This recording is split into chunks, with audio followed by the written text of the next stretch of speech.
안녕하세요. 대한민국 최고의 경매 전문 로펌 법무법인 열린의 대표 정충진 변호사입니다. 오늘도 수천만 원, 아니 수억 원 이상의 가치가 있는 경매 방송 한번 진행해 보도록 하겠습니다. 오늘의 주제는 한 2천만 원 투자해가지고 1억 5천의 수익을 내는 특수물건 경매의 놀라운 매력에 대해서 공부를 해보겠습니다. 아주 오래전에 제 특수물건반 강의를 들었던 수강생들이 낙찰을 받았던 물건 중에 전설적인 수익을 냈던 물건인데요. 좀 오래되긴 했습니다만은 공부할 내용들이 굉장히 많아서 오늘의 주제 물건으로 한번 선정을 해봤습니다. 사건 번호는 2011 타경 9794 사건이고요. 인천광역시 남구 동화동의 제국 칸스빌이라는 나홀로 아파트입니다. 전용 면적이 18.14평이니까 분양평수 따지면 한 24평 정도 되겠네요. 감정가가 9천만 원으로 잡혀있고 정말로 많은 유찰을 거쳐가지고 1,500만 원까지 최저가가 떨어진 상태였습니다. 그래서 저희가 2,189만 7천 원에 낙찰을 받았죠. 분양평수가 24평짜리 아파트인데 이게 9천만 원이라는 게 좀 믿기지가 않으시죠? 그랬는데 이 물건의 문제가 뭐였냐면 토지는 재배되고 건물만 매각이었다. 이런 문제가 좀 있었었고요. 그러다 보니까 건물만 감정평가를 하다 보니까 9천만 원이었지만 실제로는 시세는 한 1억 5천 정도 하고 있었습니다. 비록 건물만 감정평가가 됐지만 토지를 무상으로 소송을 통해서 취득을 해왔기 때문에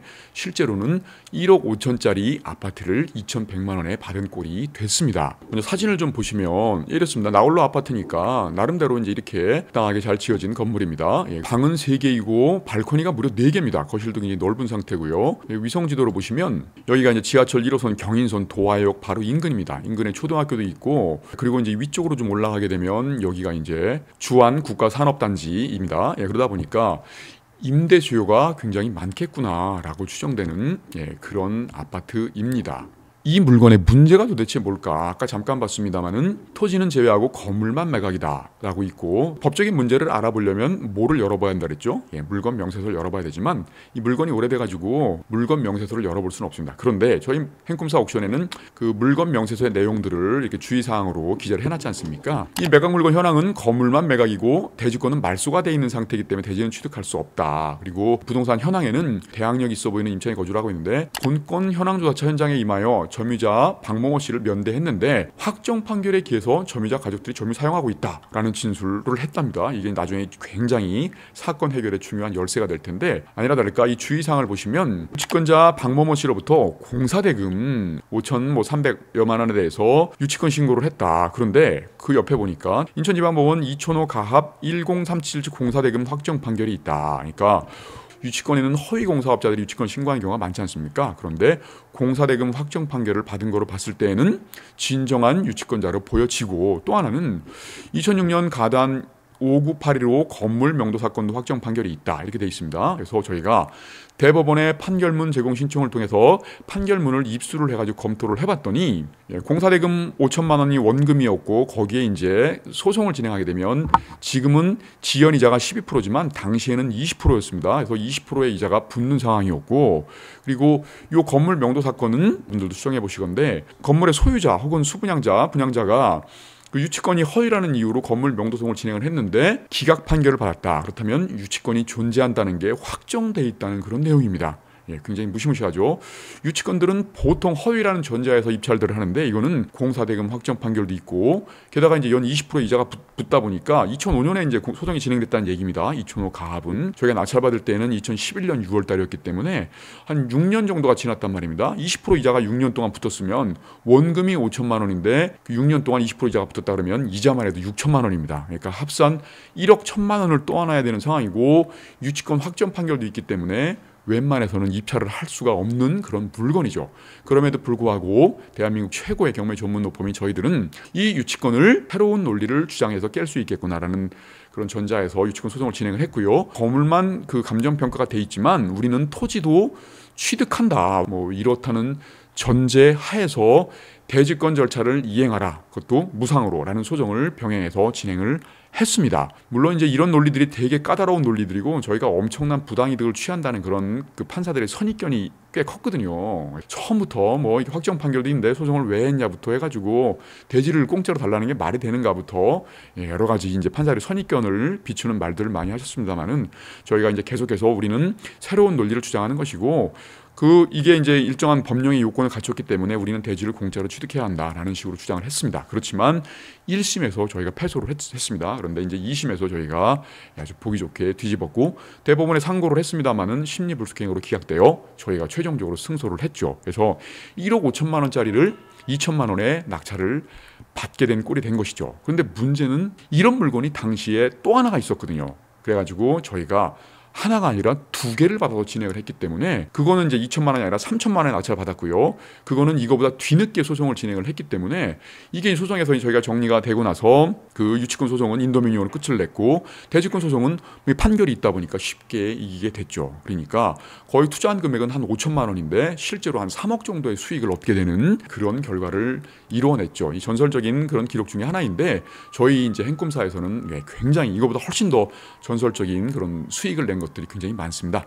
그런 내용들을 제가 이제 특수물건반을 통해서 그 사례와 함께 그 해법들에 대해서 말씀을 드리는데 오늘은 여러분께 대지권을 어떻게 공짜로 취득했는가 이 부분들은 굉장히 복잡한 법률에 적용되기 때문에 나중에 제 특수물건반 강의를 통해서 들으시도록 하고요. 여기서는 이 확정 판결이 있는 유치권을 어떻게 깼는가 이런 부분들에 대해서 한번 설명을 한번 드려보도록 하겠습니다. 공사대금이 5천만 원이었다. 그리고 공사대금 확정 판결이 있으니까 이자가 20%씩 붙어가지고 우리가 낙찰받을 당시에는 이자만 해도 6천만 원이었다. 이 부분들을 어떻게 깼을까요? 먼저 이 부분들을 잘 아셔야 됩니다. 이자 부분이 이제 배보다 배꼽이 더 큰 상황이 돼버렸지 않습니까? 6천만 원을 떠나야 되니까. 근데 이자를 안 떠안을 수 있는 방법이 있는가? 그 방법이 있습니다. 저희가 이제 대법원 파기환송 판결이라고 해가지고 1, 2심 다진 거를 대법원 뒤집는 거를 파기환송 판결이라고 하는데 확률이 4%입니다. 근데 저희는 변호사의 평생 하나라도 받는 게 꿈이라고 하는데 저는 24개인가 5개 이걸 갖고 있습니다.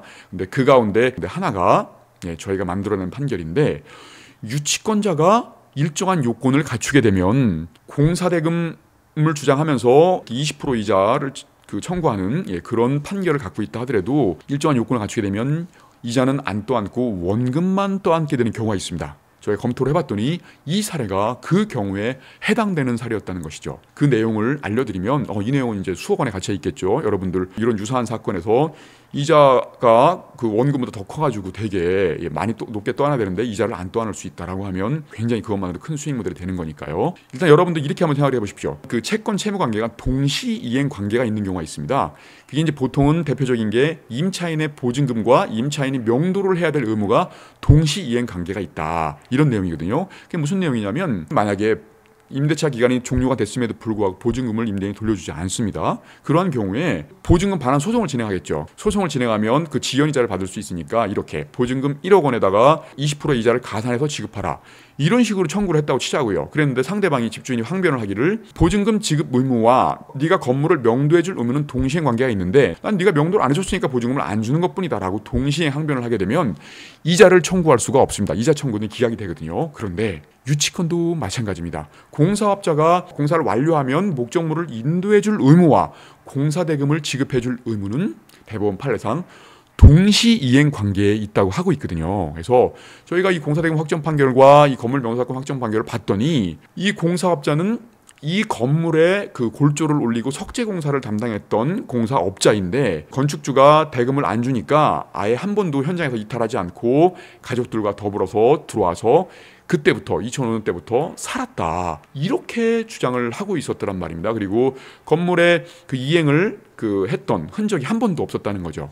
그렇다고 한다 그러면 이거는 동시행 관계상 이행을 한 적이 없기 때문에 이자를 지급받을 수 없겠구나라는 판단을 하게 됐고요. 그래서 그런 주장을 해서 6천만 원의 이자는 우리 떠안을 수 없다라는 식으로 주장을 했고 그게 받아들여졌죠. 그러다 보니까 이제 5천만 원 원금만 남게 됐습니다.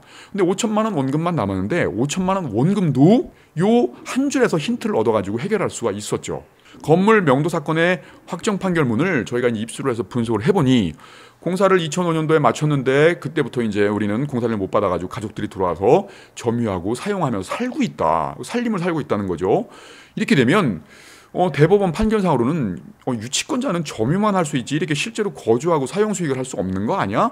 라고 여러분들은 생각할 수 있겠습니다만은 대법원 판결에 의하면 실제로 이렇게 이제 점유 현수막 걸고 문 잠가 놓고 점유를 하게 되면 건물이 상할 수도 있지 않습니까? 그러니까 건물을 실제 들어가서 거주하면서 사는 것 자체는 거기까지는 적법한 유치권 행사이다. 대신에 거주해서 살게 됨으로써 다른 데서 월세를 지급할 수 있는 그런 가능성을 없어졌으니까 월세 상당의 부당이득이 발생을 하게 되는데 그거는 공사대금에서 자연스럽게 공제가 된다. 이런 식의 이제 대법원 판례와 그 상급심 고등법원 판례가 있단 말입니다. 그 내용을 적용을 해보면 실제로 당시에 전세 시세가 한 1억 2천 정도 했습니다. 그렇게 되면 보증금 없는 월세로 환산하게 되면 한 80만 원, 90만 원 됐거든요. 이것들을 6년 동안이나 지금 부당하게 그 월세를 지급하지 않으면 살아왔으니까 그걸 합산하게 되면은 거의 한 6천만 원 돈 돼요. 5,500 얼마가 되니까.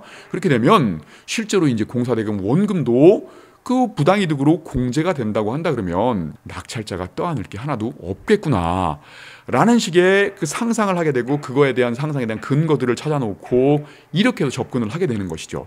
그러다 보니까 1억 1천만 원을 떠안아야 되는데 한 푼도 떠안지 않게 되는 상황이 발생했던 거죠. 거기다 더해서 저희가 판결문을 입수를 해봤더니 공사대금 확정 판결이 있기 때문에 유치권에서는 이제 유치권 공사대금의 소멸시효, 여러분 우리가 이제 유치권을 깰 때 흔히 주장하는 공사대금 소멸시효 부분이 있지 않습니까?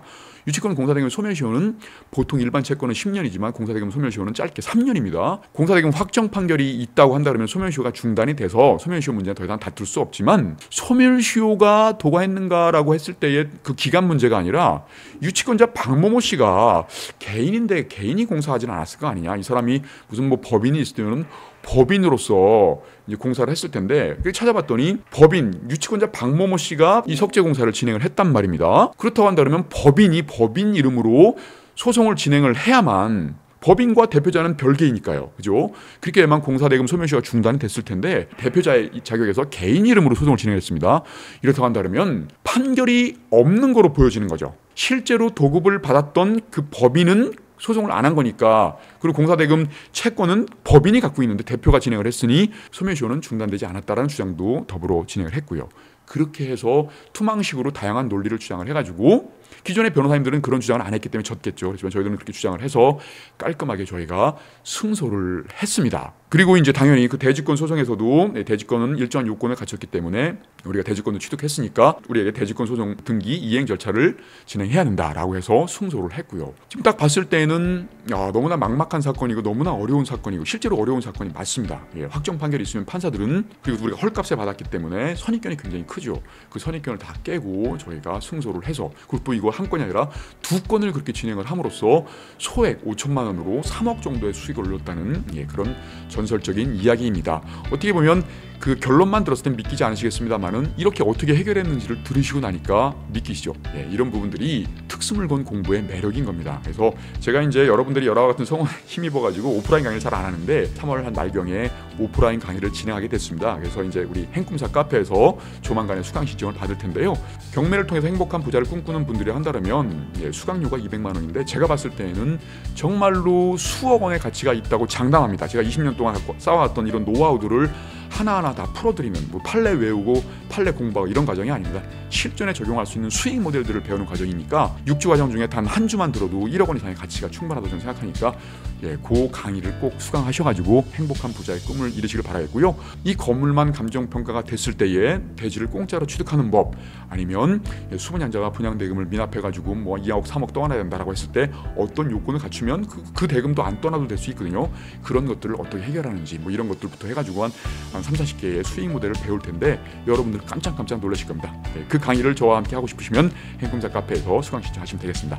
저는 정충진 변호사였습니다. 다음 시간에 또 찾아뵙겠습니다. 감사합니다.